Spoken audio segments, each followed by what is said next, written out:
Terminal 2, Mumbai Airport, with my son Aryan means that we are embarking on another adventure. Only when one knows the past will one be able to chart the future course of life. We had made previous trips to other places steeped in history like Italy, Turkey, the two seats of Roman Empire, and in our own backyard, the holy city of Varanasi, the city that's been there forever. Oh, not to forget London, where most of the Indian and Egyptian artifacts reside in their museums, bringing them revenue to exit Brexit, of course. My brother, his wife and daughter had taken the help of Amir Sadek, an Egyptologist, during their trip to Egypt. And on this recommendation, I contacted Amir. Hi, my name is Amir, an Egyptologist. Welcome to Egypt and let me open the doors of Egypt for you. My aim was to not just explore the antiquity of Egypt, but to see the Greek influence in Alexandria, the Ottomans' influence in Cairo, and of course the Coptic churches. Based on my brief, Amir sent me a detailed itinerary of a 10-day trip. He even took care of our local transportation. And upon his recommendation, we did our hotel booking via the internet. This advice from him saved us a lot of money. On arrival at Cairo airport, Amir Sadek received us. We have our own fleet of cars with our own reliable private drivers that will take you to everywhere in Egypt safely in comfort.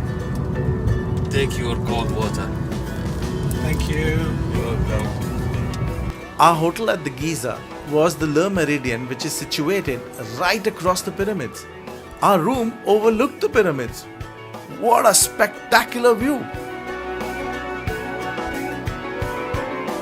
So the sound and light show at the Pyramid Giza. Sound and light show started like more than 30 years ago in Egypt. Day 2 was a lovely family of Hashim. We visited the great pyramids of Giza, Cheops, Khafre, and Mykerinos. The Giza Plateau that's located at the west side of Cairo houses one of the 7 wonders of the old world. At 481 feet, the Great Pyramid stood as the tallest man-made structure for over 3,800 years, till 1311 when the Lincoln Cathedral was built in England. Jesus, that's a tall order. Saqqara used to be an ancient burial ground for the Egyptian capital, Memphis. Around 3100 BC, the burial places used to be called as mastabas, meaning mud benches. The step pyramid and the bent pyramids became the experimental steps towards the smooth-edged pyramids. It is said that midway through the construction of the bent pyramid, they realized the structure will not be able to hold up because of the miscalculation in the angle of the pyramid. The angle was changed halfway, resulting in the present bent structure, and that's why they have made mathematics compulsory in today's school. Ancient Egyptians believed in the afterlife, and they believed that their tomb where they will live in the afterlife is the palace afterlife. So the building should be designed to last forever, and it did last forever. We flew to Aswan to visit the Philae Island and the High Dam across the Nile. We took a cruise along the Great River.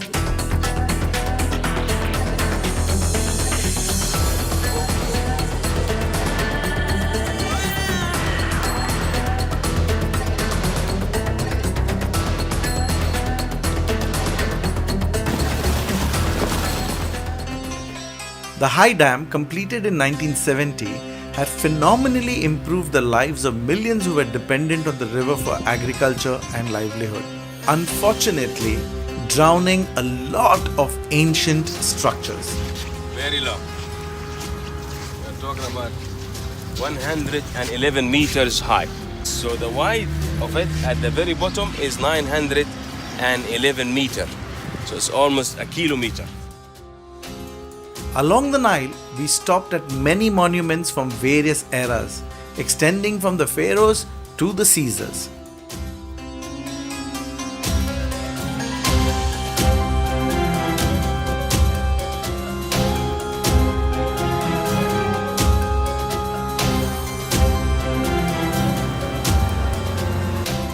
We also stopped at a Nubian village. Nubians were considered a strong cavalry force, and many of the pharaohs were of Nubian descent. That ended with Ptolemy, who was a general in Alexander's army.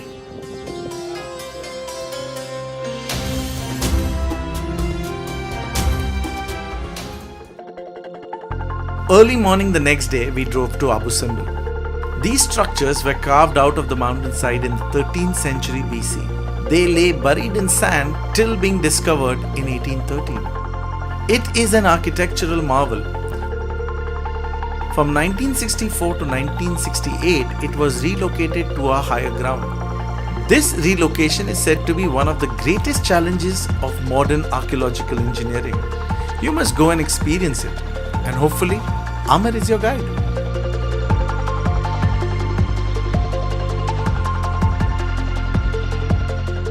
We visited the Kom Ombo and Edfu complex. They are unique because it is a single temple complex built for two different gods. It is built in an atypical symmetric arrangement. The temples were built for Horus and Hathor. They are dated from 240 BC to the 50th BC. The hieroglyphic carvings provide a detailed information of the culture, religion, and politics of those times. I will make the hieroglyphics on the walls comes alive to you, and then you will start visualizing the ancient Egyptian history. I have to take the words of my Egyptologist on the translations, because for me, it was beautiful artwork.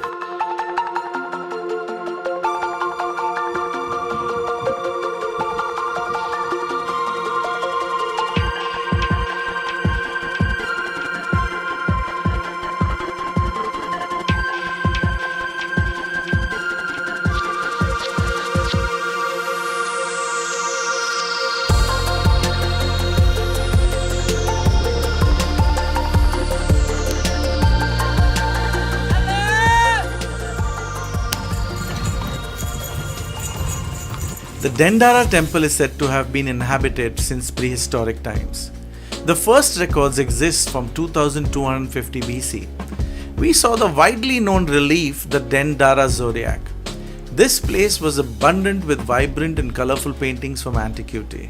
And by God, it was bloody impressive. Let me show you the mystery of Egypt now. All of it decorated with hieroglyphics. Windows to give you light, so the stairs does not lift like this.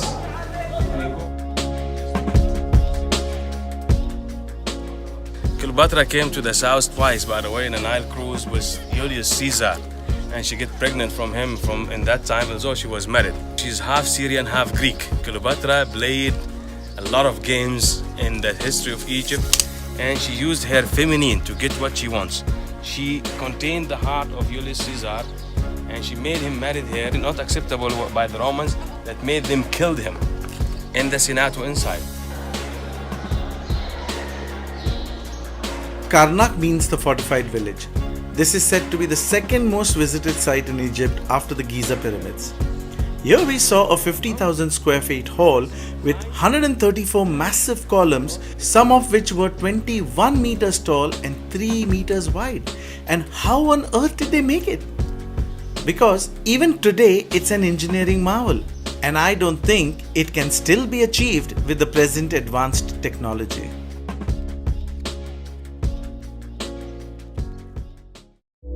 The next day, Amir took us to the Valley of Kings. And this is the Valley of the Kings. Yes, the very famous Valley of Kings. And from this site, Tutankhamun's burial chamber was discovered in all its ancient glory. This valley was the burial site for many pharaohs, and God only knows how many more burial sites are intact.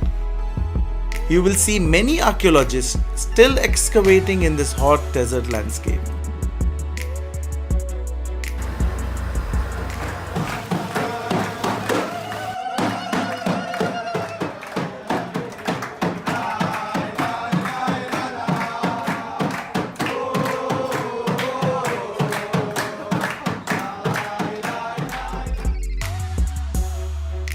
And that's Queen Hatshepsut temple, the best one, the only one of the queens that ruled Egypt in ancient days. And she carved out this temple within the rocks. Looks like three terraces, as you can see, on top of each other. There is nothing to see inside, just the outlook is just perfect, by the way. For the sunset, we went to the Memnon Colossi. It was built in 1350 BC. The original function was to stand guard at the entrance of Amenhotep's memorial temple. In 27 BC, a major earthquake shattered the northern Colossus, which the Romans restored later.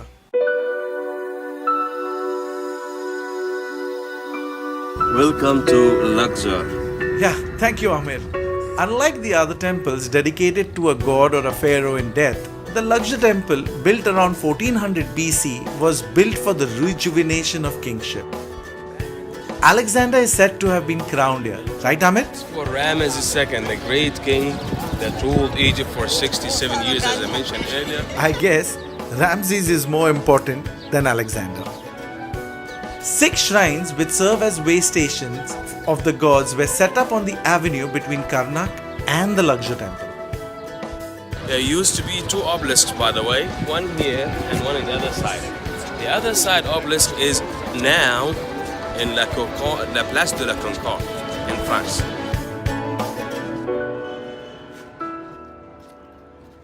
Amir had made an amazing suggestion which I doubted initially, that we should travel by train from Luxor to Cairo. This way we could see the huge influence of Nile in Egypt.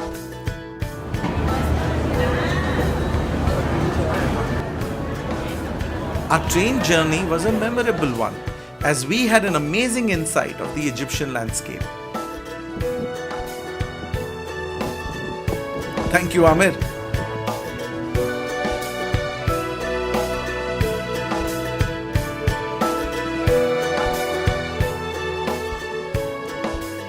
From Cairo, we were driven down to Alexandria by car.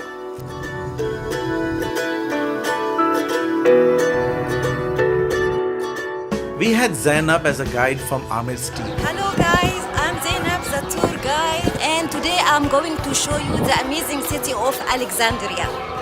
We visited the catacombs in Alexandria. This is considered as one of the 7 wonders of the Middle Ages. It was used as a burial ground from 4 AD. It consists of 3 levels cut through solid rock, of which the 3rd level now is completely underwater. This place is strewn with statues and archaeological objects. I wish I could have bought some for the Mumbai Museum.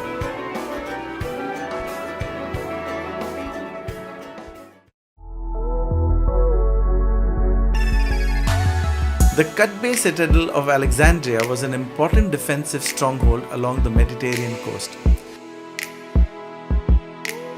Qutb was a slave who later became a sultan and ruled for 29 years. He was fond of art and architecture and built more than 70 structures spread across the Mecca, Medina, Jerusalem and Egypt.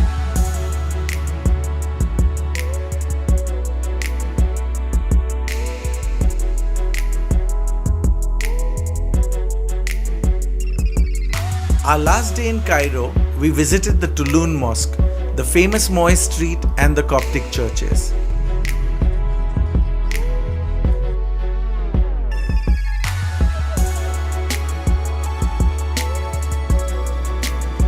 Built in 879 AD, the Toulouse Mosque is the oldest and the largest mosque surviving in Cairo. The mosque is situated on the hills of Thanksgiving. There is also a local legend that Noah's Ark came to rest here after the deluge. Okay, if you say so. I mean, dear historians. I was mesmerized with the Coptic churches, and I was lucky to see a sermon being conducted by a priest in all its ancient glory.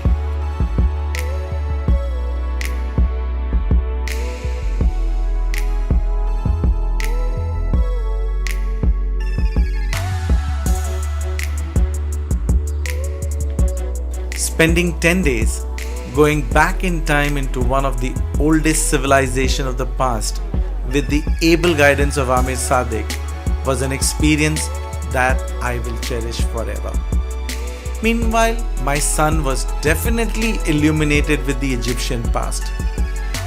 Totally impressed with Amir's stories, but wished he had a better companion and not his boring dad.